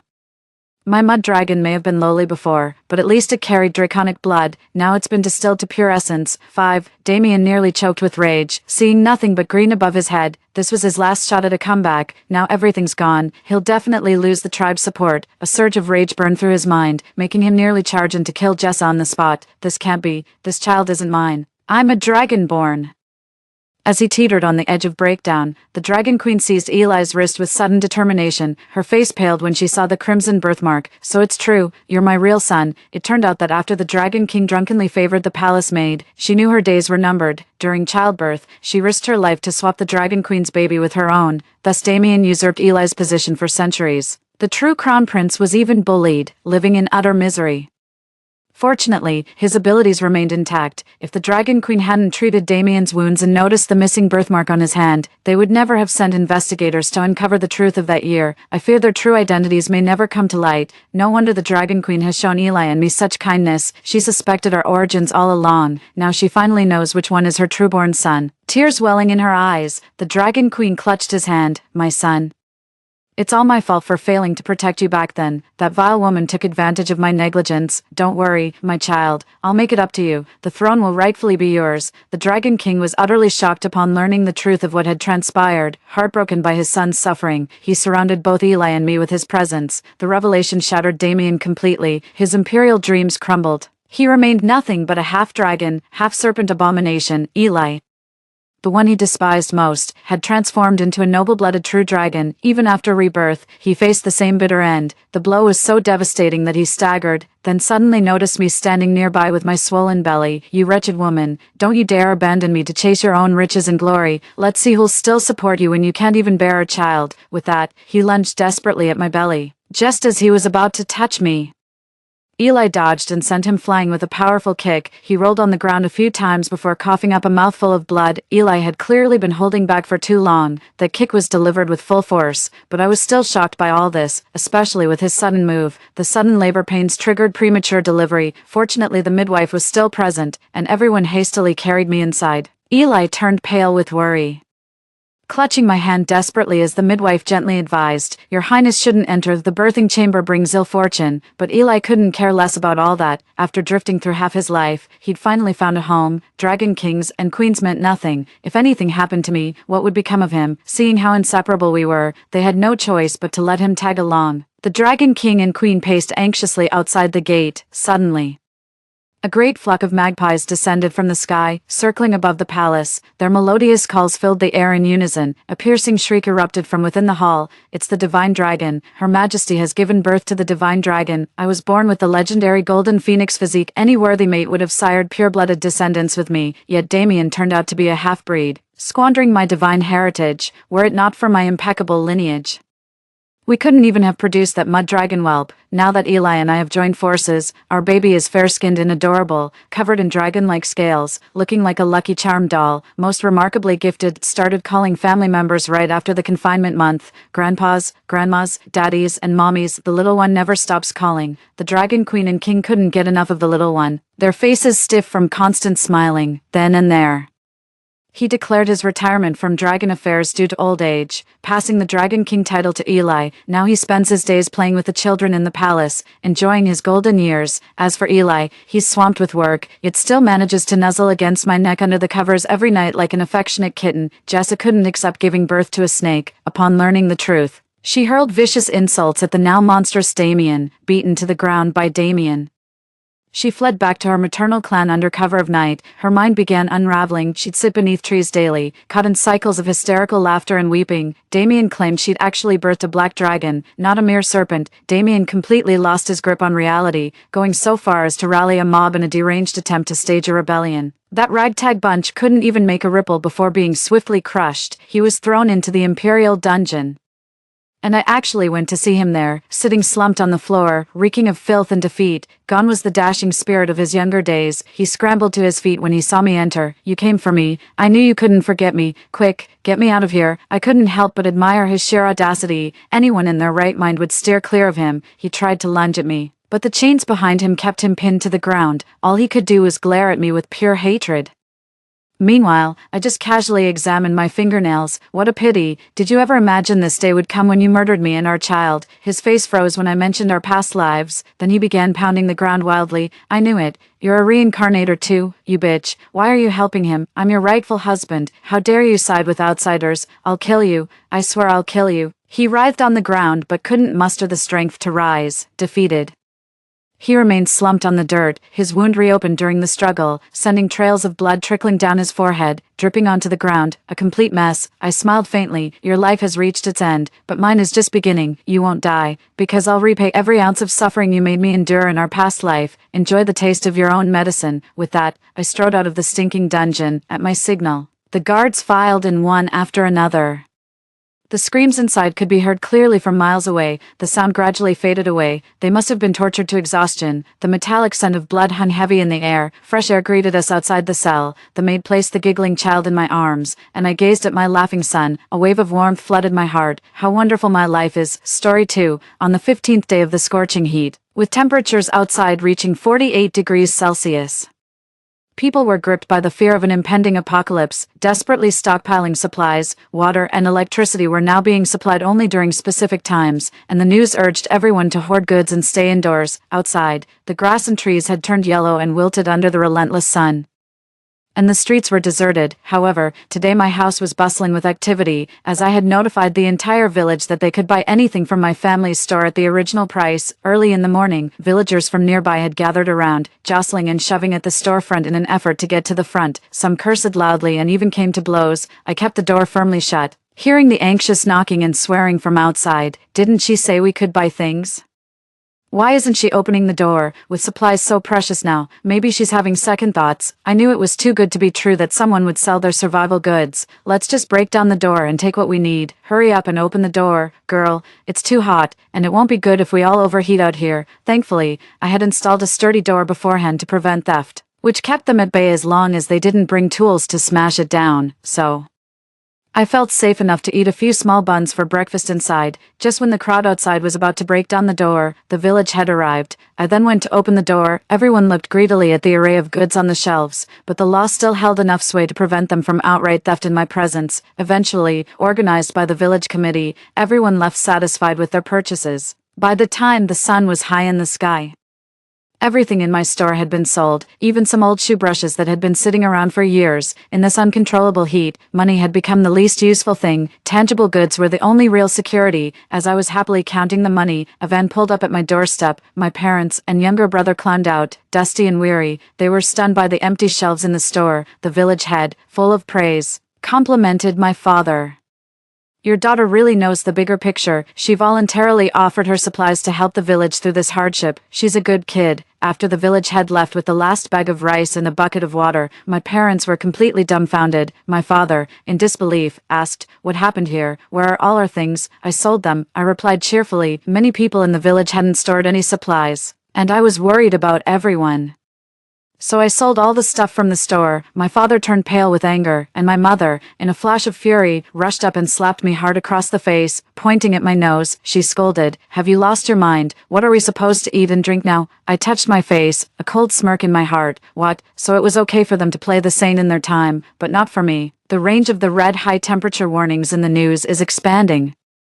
Some vigilant people have started stockpiling supplies at home. Doomsday declarations are also swirling wildly online. Because I run a small store in my hometown village, I am never short of supplies. However, my store has also attracted unwanted attention. My parents, who live far away in the provincial capital, called to inform me. They said they would return to the countryside in a few days as the city was too hot.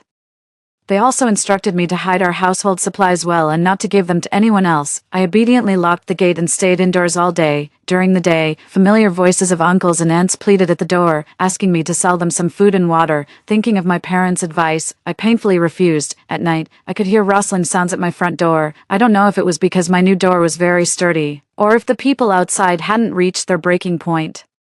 After a while of unsuccessful tampering, they left. I hid in the corner of my bed, hugging myself, constantly praying for my parents to come back soon. On the 15th day of the heat wave, my parents finally returned with my younger brother. I just breathed a sigh of relief. In front of the village secretary and the villagers who came to our door, they fiercely scolded me. They said I grew up in the village but knew nothing about giving back, hiding supplies and not sharing them with everyone. They accused me of intentionally wanting to hurt people. After that, they sold some of the pre-prepared supplies to the villagers. My parents received gratitude from the village, while I was branded as ungrateful. Later, as the high temperatures persisted longer, our supplies dwindled. My parents kicked me out to find food and water. As soon as I stepped outside, I was beaten to death by Brant, who harbored resentment. "Damn bitch. Back then I begged you to sell me something and you stubbornly refused. Now I'll make sure you're dead." Lying on the ground, barely alive, I saw my mother's figure from afar. I raised my hand towards her with all my might. She paused for a moment, then quickly turned and walked away. The final blow hit my head, and everything went dark, unexpectedly. After I died, my body felt light, floating around the village. I watched as the villagers became increasingly vicious, doing whatever it took for a bit of water and food, smashing, looting, and even killing. Just when I thought humanity might be doomed, rain finally fell from heaven. 6 months after the high temperatures began, the nation successfully resolved the crisis. Artificial rain cooled the earth slowly, everyone survived, and life could return to normal. After resolving the heat crisis, the government began a thorough investigation of those who committed crimes during this period. Those who had recklessly killed, thinking it was the end of the world, were imprisoned. Brant could not escape the punishment of the law. My dear parents and younger brother, thanks to the well-stocked store, lived quite comfortably. They even signed a letter of forgiveness for me at the tearful request of Brant's family. I was furious, and when I opened my eyes again, I had been reborn, I think. Perhaps heaven intended for me to seek revenge personally, in this new life. I returned to a few days before the start of the extreme heat, and I discovered I had a special ability that would allow me to safely survive the terrifying heat. I had a small space, although not large, about 20 cubic meters, but it was enough for me to stockpile supplies and endure those 6 months. I quickly ordered a large batch of grains, oils, bread, fast food, and bottled water under the guise of restocking, urging the distributor to deliver them promptly during the downtime. I drove to the county town. At the supermarket, I picked up some items I hadn't tried before, like instant noodles, self-heating hot pots, and various flavors of ice cream. Since time stands still in my space, nothing I put in their changes. I quickly bought a lot of cakes, milk tea, fruits, and even got several ready-made dishes packed from restaurants. I also bought a few large rice cookers and freezers. The rice is cooked directly and whenever I want to eat. I just serve it in a bowl along with the dishes, and it's as if it's freshly made. I quickly filled the large freezer with ice blocks to use for cooling later. Once I had enough food prepared, I turned around and went to the pharmacy to stock up on some medicines: cold medicine, anti-inflammatory antibiotics, ibuprofen, and herbal tonic. After thinking it over, I also bought some books at the bookstore. Even though the internet service was fine despite the heat, I wanted to be prepared for any potential disruptions later. Having these books would also help pass the time. By the time I had everything ready, my little space was packed full. I returned to my small village, just waiting for the high temperatures to hit. As the temperature continued to rise, my father called me just like he did in the previous generation, saying they would be back soon. I listened as they instructed me to guard the supplies, nodding in agreement here. I immediately informed the village secretary there. I said I was willing to sell things to everyone to help us all get through this tough time together. The village secretary was overjoyed and quickly arranged for someone to notify the villagers to come to my store in 3 days to buy supplies. He would use these few days to organize the store and see how to distribute things most fairly. The village secretary praised me profusely, saying I was the most grateful person and that he would report my good deeds. I just smiled, not really caring. In this life, I'm focused on settling scores and revenging wrongs. So now that I've sold the supplies and seen the stern faces of my parents, I'm quite pleased inside. Listening to my mother's curses and accusations, I covered my face, pretending to be puzzled. Although we've sold the household items, you must have stocked up on supplies when you returned from the provincial city, right?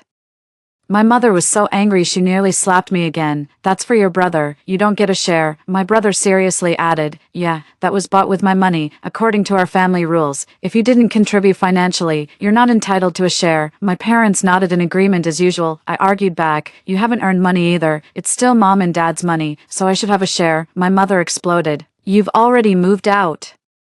Our money has nothing to do with you. Your brother is still studying. Whatever we earn is his. My father agreed wholeheartedly. Exactly. That's the rule I've taught you since you were young. The so-called rule in my family is supposed to be gender equality. My hometown is a remote rural area, where the mentality of favoring males over females is severe, but my parents were educated and considered themselves enlightened, despising the local gender bias. When I was born, a girl, I wasn't what they hoped for. Despite the advice from friends and relatives, my parents didn't give me a name that reflected waiting for a male child, which they thought would be ridiculous. So, they named me Sue, believing it suited me well. When my brother was born, they felt even stronger about gender equality. If I won an award, the prize had to be shared with my brother. If my brother did something wrong, I had to be punished along with him. They called it fairness and justice, which they believed would foster a good relationship between us siblings. Just after I graduated, we received news that our grandmother back home was unwell. My parents thought, since they believed in gender equality, so it was only right that I returned to my hometown to fulfill my filial duties. I ended up staying there for 3 years. To make a living, I rented a place and opened a small store. After I started earning money, my parents insisted on gender equality and said I should also financially support them every month. They wanted me to send money home every month. However, my younger brother was still studying and was exempt from this. My parents also mentioned that when my brother gets married in the future, I would have to contribute financially. Gender equality means you and your brother should each pay half the expenses for marrying a bride. Of course, my parents maintained this superficial equality. Over the years, after I handed over my earnings, they didn't inquire about my remaining money, but at the same time, they didn't allow me to have any say in the money they spent on my brother. In my past life, I was brainwashed by these arguments and obediently followed them. Living this life again, I finally saw through their true intentions. Seeing my brother dressed in branded clothes from a young age and well-nourished, I realized how much my parents' idea of gender equality was skewed. Such gender equality was nothing but a tool to exploit women under the guise of fairness. I started to protest when I saw they didn't want to involve me. I don't care, I'm also your daughter. Now that everything in the store is sold, you have to take care of me too. My brother immediately disapproved, having brought very little with him when he left the provincial city, considering there was still plenty of food in my store. There was no need to buy more. Little did they know, I had impulsively sold everything, leading to our current predicament. With the food they brought in the car barely enough for the 3 of them, how could they afford to share with me? My brother firmly stated, no, I can't share with you. It's only fair. My father agreed. That's right, we can't break the family rules. This is the family tradition I've established, and it must be passed down. Thinking it over, likely worried I'd end up staying at home and needing food, my father suggested, our old house is at the back of the village. You can move there. We'll stay here temporarily with your mother and brother. He also emphasized, this is for your own good. Gender equality means it wouldn't be fair for you to live with us and depend on others. Pretending to be upset, I agreed. fine, but don't regret this. After that, I left in a huff. The old house was located at a secluded spot at the back of the village. It had been vacant since my grandmother passed away last year. Fortunately, aside from being a bit rundown, it was still habitable. I checked the well in the yard, and whether it was because it was well dug or for some other reason, there was still some water at the bottom. I quickly drew some water to clean up the house, then filled all available containers with well water. I planned to hide out here for a while, with the supplies I had. I could last these 6 months until the national heat issue was resolved, perhaps because I was well prepared.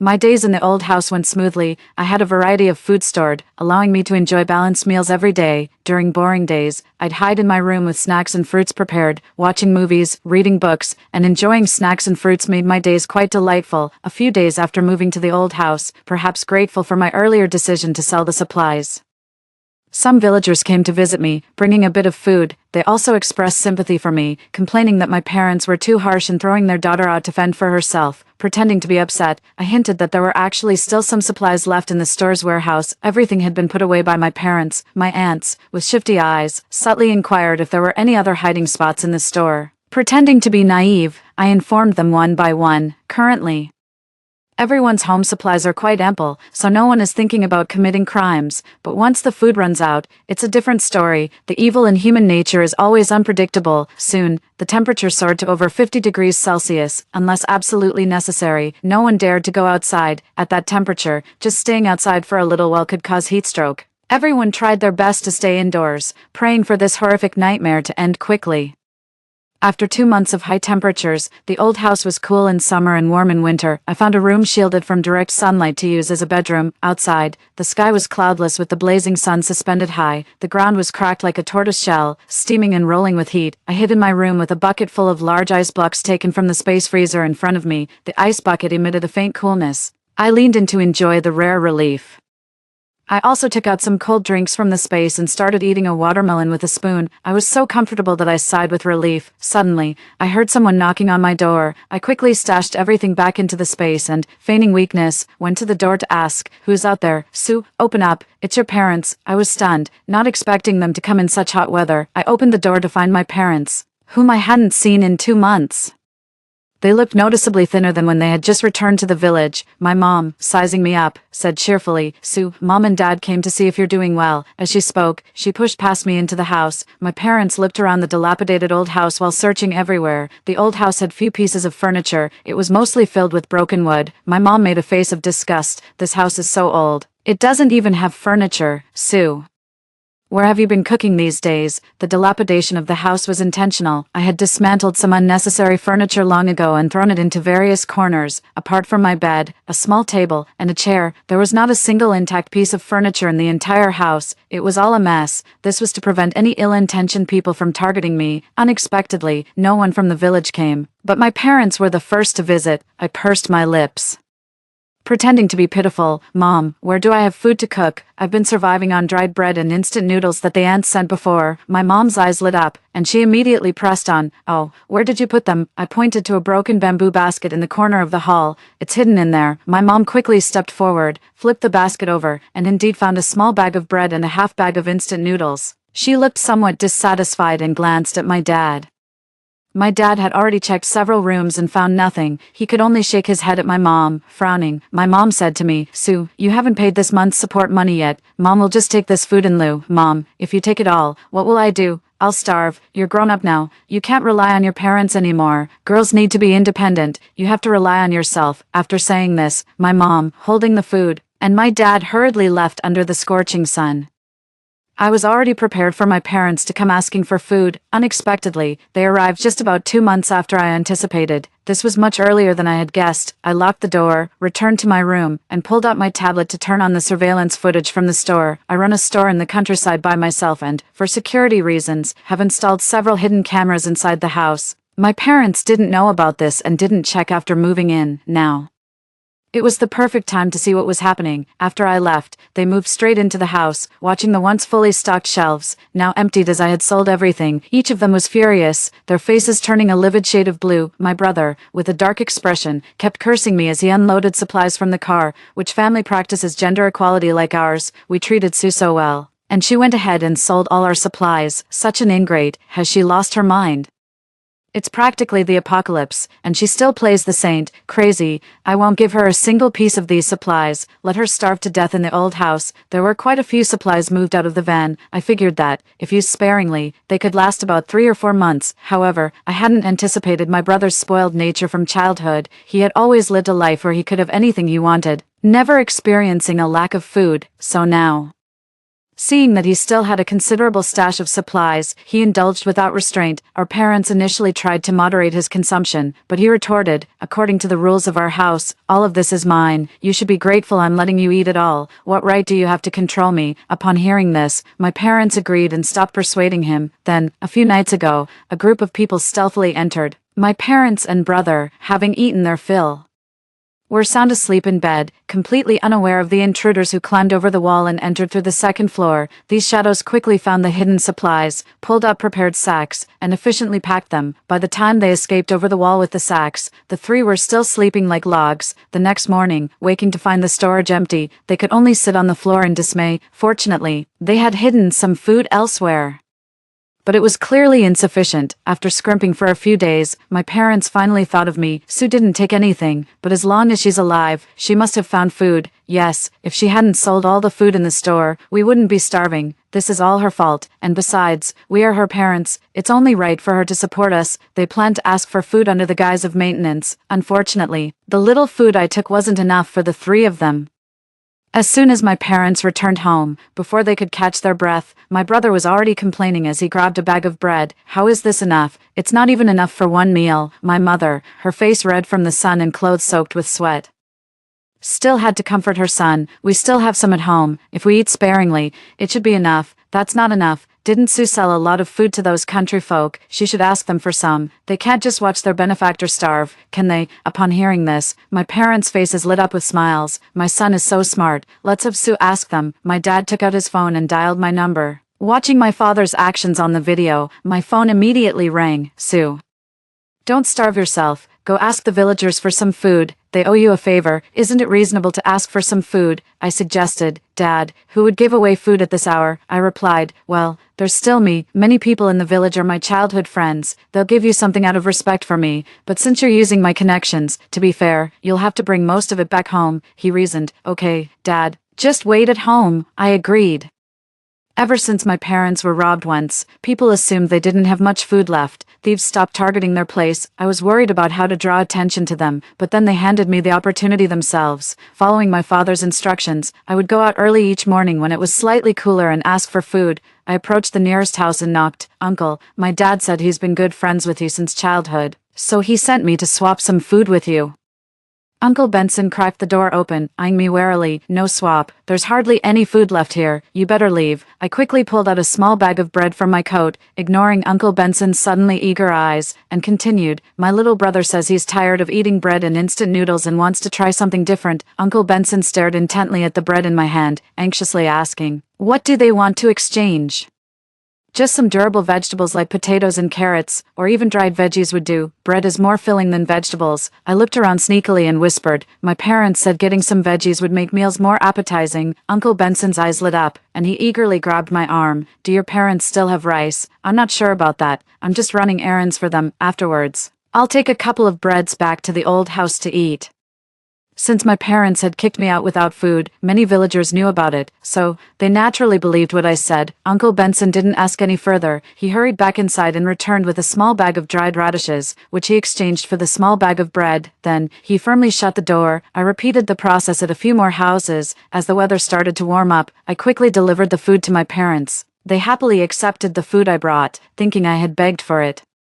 My dad even proudly boasted, "See, my contacts are useful," before sending me away. The next day, I again ran errands exchanging small breads. On the third day, I used the excuse of feeling unwell to stay home, but in just 2 days, it was enough for the villagers to know my parents still had food, and not just a little. Otherwise, why would they willingly trade bread for some less filling dried vegetables? I lay in bed at home, feeling at ease, waiting to see what the villagers would do next.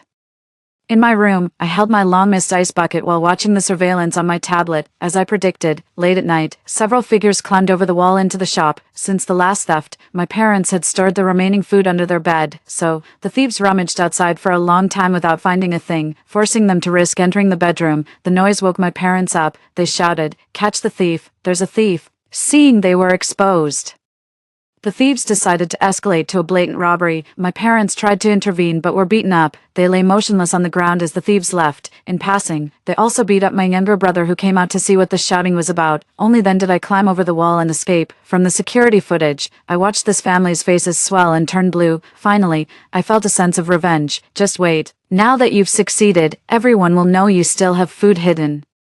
From now on, there will be an endless stream of people coming to steal and rob. In the village, after seeing my parents get robbed once, people noticed they still had plenty of supplies the second time. They were convinced my parents still had more hidden away, so people started coming nonstop. As soon as these people climbed the wall, they searched everywhere. If they couldn't find anything, they dragged up my father and brother and beat them. They forced my mother to hand over the food.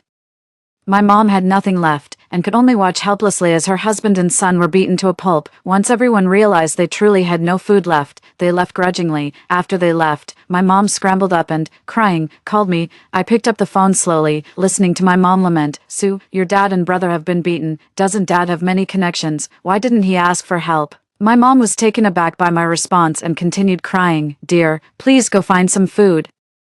Otherwise we are going to starve. You're all adults. Why are you still relying on a child? You need to fend for yourselves." "Fine, fine. Are you just going to abandon your parents?" I laughed and reassured her. "Mom, it's not easy to ask for things now. Don't worry. I'll see what I can do." I verbally agreed, but I really couldn't be bothered to move. Every day, my parents were at home starving to the point of hallucinating. They kept calling, and I kept making excuses.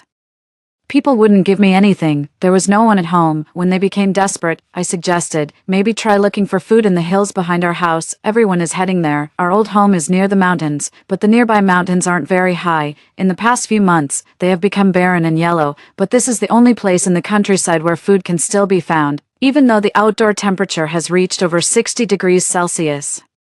Many people have collapsed in the mountains, never to wake up again. Still, many risk being sunburned to death in search of food. In my previous life, I was killed by Brent on the way to the mountains, so this time, I left the decision to venture into the mountains to them. Sure enough, my parents stopped pressuring me to ask for food in the village. They started pressuring me to go into the mountains. I flatly refused. "I'm not going. That wouldn't be fair or just, which is our family's principle." "How is that unfair? Just like your brother, you two have to support the family. Why don't you send my brother then? His skin is too delicate. How could he withstand the sun?" I shouted. "That's blatant sexism. It's an insult to our family's honor. I won't do it." After saying that, I hung up the phone and turned it off. Then I quietly packed my things and hid next door. The house next door is an old building, uninhabited for over a decade, even more dilapidated than our old house. I had already secretly prepared a small room there, surrounded by piles of discarded furniture, absolutely hidden unless thoroughly searched. I arranged comfortable bedding and took out an ice bucket, comfortably lying down. I waited to see whom my parents would send out to find food. After 2 days of noisy quarrels, during which they even came to the old place trying to find me, after several unsuccessful attempts and with the sun growing more scorching, they had to give up and return, having fought several times at home and really unable to bear the hunger anymore. My mom finally headed towards the back mountain. She was not willing at all. My father had beaten her several times, and my son constantly complained about her. He even threatened that if he couldn't find food, he would trade her to the local militia for supplies. The militia was formed by some idle people in the scorching aftermath of the apocalypse. Taking advantage of their numbers and the fact that they were all young and strong men, they committed all sorts of atrocities in the nearby villages. Despite their bad reputation, they indeed managed to amass quite a few resources. Later, some inherently evil individuals even joined them willingly. They are now a notorious criminal gang in the area. Once their basic needs were met, these men started wanting women. Merely hinting that food could be exchanged for women was enough to make many desperate people agree. Some families, disregarding the women's wishes, forcefully took them to trade for food. In my previous life, my brother threatened me similarly, to avoid falling into the hands of the militia. I risked my life by fleeing to the mountains behind our home. Unexpectedly, I was killed by Brant on the way. This time, unable to find me, the burden fell on my mother. Braving the extreme heat of 60 degrees Celsius, my mother made several trips to the mountains behind our home. She actually managed to find some grass roots and cassava. However, she was so sunburned that blisters formed all over her body. Through the surveillance camera, I saw my mother lying on the ground, barely breathing. The blisters on her body burst, oozing pus and blood all over the ground. My father and brother, eating the cassava she found, didn't even look at her. I couldn't help but remember how she didn't glance at me either when I was beaten to death. Truly, like family. My brother then discussed with my father, while she's still breathing, we should quickly trade her for some food. Otherwise, once she's dead, we can't trade her for anything. After pondering for a while, my father agreed. They carried my mother out the door just like that. Soon, they sneaked back with a few bags of bread and biscuits, and some bottles of water. Is this all we got? How many days will this last? My brother cursed as he hid the supplies. He didn't see the shifty look in my father's eyes behind him. I had a feeling that my father was up to no good, so I kept an eye on the surveillance, watching what he would do. In a few days, the food they had traded for was gone. The two men lay in bed, neither mentioning going out to find food. A few days later, my father sneaked out while my brother was asleep. When he returned, he was followed by two strange men. As soon as they entered, they tied up my brother without a word. My brother struggled desperately, but how could someone weakened by hunger resist? One of the strangers casually touched my brother's face. Stop struggling. Your dad has sold you to us. Heh. City folks sure are fairer than us here. My brother looked at my father in disbelief, his mouth gagged and making muffled noises. My father cowered in the corner, not daring to look at him. Just like my mother, my brother was carried away. They left behind several loaves of bread, a bag of rice, and a big bucket of water. It seems he was worth more. My father shakily stuffed bread into his mouth, muttering, "Gender equality, men can also be married off." I let out a cold laugh, too disgusted to watch any longer. I turned off the surveillance on my tablet and decided to ignore them forever. Outside, the chaos worsened, with people willing to kill for a bite of food or a sip of water. I hid in the broken house of a neighboring villager without moving. Everybody in the village knew I was in the old house, and going back was simply not safe. As long as I had enough food in my space, all I needed to do was stay hidden well. One night, I heard several people rummaging through my old house. Faint voices could be heard. Looks like there's no one left. Maybe they died in the mountains. I hid in a corner, holding my breath, not daring to make a sound. Fortunately, the neighboring house had been abandoned for over a decade, and they subconsciously overlooked it and didn't come to search. After searching for a while and finding nothing, they finally left. I breathed a sigh of relief. It seemed all was safe now. From then on, I became even more cautious, careful not to leave any trace that I was still living here. Enduring day by day, there finally came a day when the sky began to gather some dark clouds, just a few shallow layers that soon dispersed, but I knew that the end of the heat wave was near. The clouds grew thicker each day, and finally one evening, it poured. The rain lasted for 7 days, and the temperature quickly dropped to around 40 degrees Celsius. It was still hot, but at least it wasn't deadly anymore.